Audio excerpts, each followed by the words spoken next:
You're full. The point I'm making is, what is it going to tell me? Here's the thing we don't know. One of the things is, I'll tell you what will probably, because I've seen hundreds and hundreds of people who've already done blood work, so I know what it's going to show, basically. So we've got this study going. We've got all these people submitting blood work. But probably my HDL will go up, my triglycerides will go down, my blood sugar will stabilize to a low level, my inflammatory markers will be normal. That's because I've seen lots and lots of other people's blood work already, so I know it's going to show. My cholesterol may be up or down, and that's something that we get a lot of people worried about that. And I can talk about cholesterol. In my view, is a pretty worthless marker, by itself. You have to take it into context, and so there's a couple of people that are really, really intelligent about cholesterol that are really testing this sort of stuff. One guy's name is Dave Feldman. On Twitter, his name is Dave Keto. There's another guy named Ivor Cummins, who's an Australian. They're both engineers. And so this is what happened to this guy, Dave. He goes on a ketogenic diet, and his cholesterol goes sky friggin' high. It's like 400, way, way up there. And his doctor's freaking out, and he's freaking out. So he's like, I don't understand this. I mean, I feel great. Everything about me is just the best health I've ever felt in my life. So what he does is he starts drawing his blood every single day. He gets a blood test. And what he finds out is that his blood cholesterol is all over the place. One day it's 300, the next day it's 200. One day it's 350, the next day. So when we go to the doctor every 6 months or a year and they get a blood cholesterol, you assume, well, that's my cholesterol, and it's always that way. Well, he found out that it's so variable. They've actually known about this since the 1950s, but no one has been talking about it. So what he figured out, and he's a systems engineer, and these engineers are some smart guys. I mean, that's one thing I kind of talk about. It's just because somebody's an MD or PhD doesn't mean they know everything. There's a lot of people that are plumbers and whatever. They don't have any formal training that can figure. They're smart people, and they can figure this stuff out. So he's an engineer, a real smart guy. And so what he does is he figures out that cholesterol is basically, all it is it's traveling around in your blood based on energy flux. So if you've eaten a lot, so if you've eaten a whole bunch of food and you're full, your liver is saying, I don't need to put out a bunch of fat, because we burn fat as fuel, well, even if we're not on a ketogenic diet. So what it does is it transports fat. So when you're hungry and you haven't eaten it for a while, like you fasted for a blood test, your liver says, we need fat in the system because we're low on energy. And so it shoots out all this fat. And what happens is cholesterol is just cruising around for a ride. So it's just sitting there, as a passenger. So depending on how much you've eaten, when you've eaten, that'll change your cholesterol. And so it's not a very good marker. I mean, you can find studies that show for all-cause mortality, like if you're like you and me, because you're the same age as I am, I think you're right. 50? Yeah, we're both 50. Yeah. So if we look at, and again, associational studies are not that great, but if you look at that and you say all-cause mortality, am I going to die or not? If your cholesterol is high, you're less likely to die. If your cholesterol is high, you're less likely to get Parkinson's disease. If your cholesterol is high, you're less likely to get a bunch of cancers. So it's like... So you're saying that, though, but most people hear this and they go, but if your cholesterol is high, you're going to get a heart attack. Well, here's the deal. You're going to die. Yeah, here's the deal with heart attacks. And this is interesting because, vegetarians and vegans, I don't mean to pick on vegetarians and vegans because, I know some great ones that are great people, and I think, there shouldn't be a war between this, but vegetarians and vegans, the number one killer of vegetarian and vegan is heart disease. I mean, that's what kills them, too. It kills everybody. So it's just like, do you trade, am I going to die of cancer or am I going to trade die of heart disease? Which one, pick your poison? Well, most people don't understand that the sugar industry's hijacking of science in the 1950s, the way they paid off those scientists to literally false advertise the idea that sugar is safe for you, but that saturated fat and cholesterol is what's causing all of these issues with people and heart attacks. To this day, people just sort of repeat that, like they think it's gospel. Yeah, I mean it is. It's part of the framework of society now. I mean, what was the push that got you to say, I'm just going to eat nothing but meat? Was there anybody that you knew that was doing it really well that you were talking to? Did you get some? Well, like I said, it was just reading about people online. I'll tell you what, if there's a guy named Joe Anderson on Twitter, and his handle is Joe Charlene 8898 or 9888. So this guy, it's just a guy, he's been doing it for 20 years. I'm just like, this is pretty cool. And like I said, reading back on that stuff, and then just because I've been an athlete, I'm like, and I don't, I've never taken drugs and stuff like that, and I was always like, what can get me to the next level as far as athletic competition? Because I'm just a really competitive guy. I mean, I just like to, push myself and see what works. I know a lot of savage people that eat mostly meat. My friend Cam Haynes eats almost all meat. Yeah. He occasionally eats like something else. but most of what he eats is meat. My friend Jocko Willink, Yeah. when he's tired, he goes, "I need more steak." That's what he does. He eats meat. I mean, it's a friggin' health food. Like, it totally is. I mean, and there's a guy named Bobby Maximus who's a fitness guy. I guess he used to be an MMA guy years ago or something like that. But I know he did this steak every day thing. And so if we look back into history, I mean, there's all kinds of accounts of people using meat as an athletic performance enhancer. You know, back in the original Greek Olympics, those guys knew that they ate a lot of meat to perform better. You know, the beef eaters out of London, you know, these guys were the guards for the kings. You know, they gave them extra meat because they know they would fight better. The Mongols, you know, they just decimated, you know, all through Asia. They basically just ate their horses and their meat. You know, that's what they did when they traveled with that, you know. And so you've got all these historical examples of people performing better. You know, the Inuit, they were known to have this incredible work capacity, and all they ate was seal meat and reindeer and, you know, stuff like that. So what's a typical diet for you? Like, give me a normal day. You wake up in the morning. So what do you do? Well, I'll tell you what today. So today, I mean, you know, eating wise, generally I eat either one meal or two meals, depending on what my workout training is going to be. So this morning, you know, because I knew I was coming up here, I trained real early in the morning. Well, it's fast. I set a new record, by the way, in my personal record, just doing that. But I had a couple of New York strips. So I had about 2 pounds. So you ate 2 pounds of meat. Oh, that's a snack, man. Is that your phone, man, that keeps It could be. beeping? Might have your little thing on Yeah, there. I think I'm probably getting notifications from People are saying, "Hey, bro, see you on YouTube, bro. Let me turn that It's sucker off. amazing, man. You look just like you." Yeah.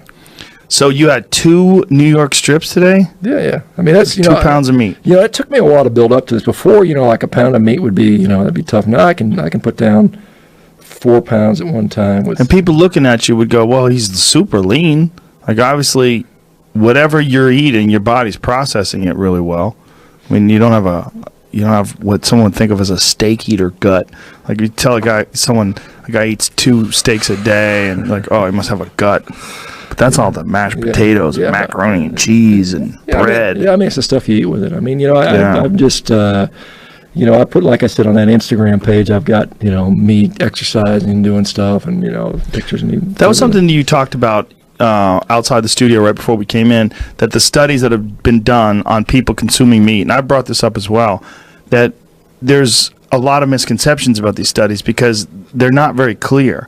When they say that people who eat meat 5 times a week are more likely to get cancer, what they're not telling you is what these people ate along with the meat. Are they eating cheeseburgers? Or are they eating grass-fed beef where it's grass-finished, grass-fed, you know, high in essential fatty acids, healthy for you? Or are they eating some bullshit cheeseburger with a sugary drink?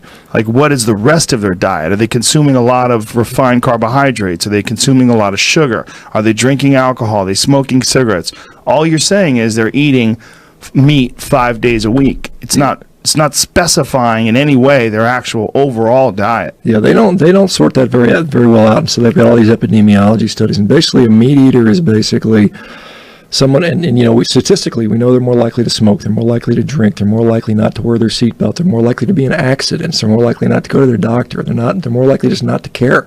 So that's what a meat eater is. Why is that? Well, it's just because if I tell you, as I say, Joe, eating meat's bad for you, and you say, F you, I don't care about my health. Right? So you just don't care. So this is it. So they can't separate that out. So they've got all these studies where they try to separate it out. Let's say, well, we'll kind of even up the smokers, but they never can take that I don't give a fuck thing out of it. And so you've got this stuff, and then all the studies are really, really low strength. So if we look at, you know, and we can talk about this about meat being causing cancer, because there's some concern about that with colon cancer. But if we look at smoking, you know, when they determined that smoking caused cancer, the epidemiology showed a 2,000% increase in the incidence of cancer in a lot of studies. When they compare that to meat and cancer, they found an 18% increase, which is nothing. I mean, it's like it doesn't even matter. It's so 18% isn't high? Not when you look at relative risk, right? So if your risk of getting colon cancer is 1, or say your risk of getting colon cancer is 5 in a million, right? And now it's 6 in a million. I mean, it's like nothing. I mean, it's like it's so minor. But if your risk is going from 5 in a million to 300 in a million, then you're like, well, that's pretty powerful. Right. So this is the problem. So it depends on the incidence. So if it's really low to begin with and you only raise it by a tiny amount, It's so small. And so what we know, there was a guy named Bradford Hill who talked about statistical correlations on when these things actually matter. And not till you get to 200% or 300% does it even matter. You can't draw any conclusion from that. The problem is 200-300% difference out of like 1,000. Yeah, right. So like instead of 2, it would be 6. Yeah, something along those lines. So instead 2 of people out of 1,000. right. So instead of being 18% more likely, you're 200% more likely. Right. Those numbers are confusing to people, though. The way you say like 200%, like what?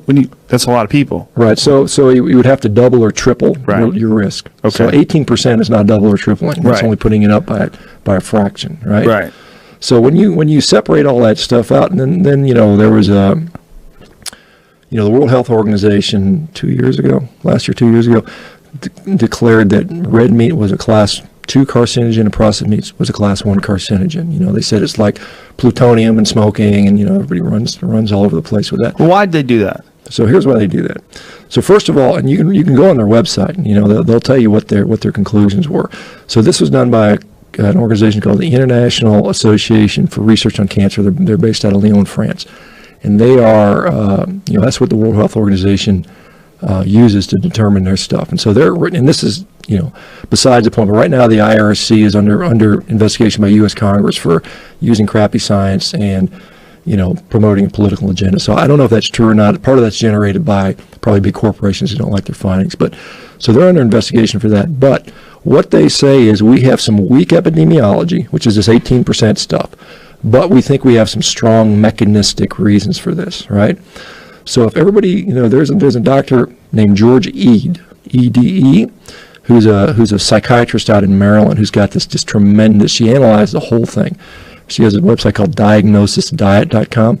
So she did an analysis of all the 800 studies they used, and she found that what they ended up doing is most of them showed that meat didn't cause cancer. There was a small percentage that did. They looked at all these rat studies, and there was about 25 rat studies, and they found like 3 or 4 of them showed that meat, if we gave this type of cancer, if we gave this rat a certain, amount of meat, and we genetically bred them, and we gave them a medicine that makes them get cancer, that they get a little bit of change in their colon that might turn into cancer. What medicine makes them get cancer? Oh, I don't remember. There's something. There's a special way to make rats get cancer. So they have this model that it makes them get cancer really, really easy. So what they did is they felt. Why would they do that if they're trying to find out if something gives something cancer? Well, because they want to make it. They want to be able to, they want to differentiate that as quick as possible. Because they got to use 1 million rats and. I get it. I see what you're saying. This is a real fast way to show if they get cancer, but the problem with that, and she explains it very well, is that we don't know that they would get cancer. It's not shown. And the other thing, and we talked about this before, is that if you want to look at rat studies, and it's not to say that plants give you cancer, but there are pesticides in plants that have been studied in rats that we eat every day, natural foods and vegetables and fruits, that also give rats cancer.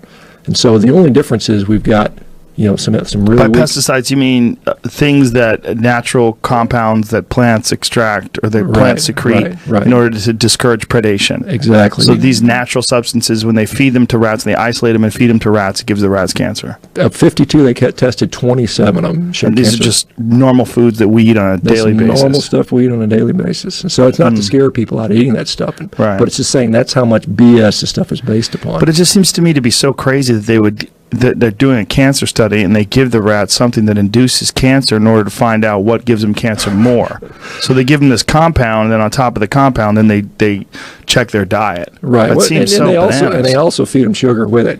So it's kind of like it's just the way they do it. And so you can extrapolate. Does that really matter to humans or not? It's just so hard to tell. I mean, there's so many things that animals can eat that we can't. It's just the whole thing is bizarre. Yeah, I mean, we're not rats. That's interesting. It's like the same thing when we talked about, cancer rates in the historical populations. At Messiah, they didn't have much cancer. Not until we started feeding them, the 1940s, 30s, and stuff like that. Not until we started feeding them all our crap that they started to get those diseases. So.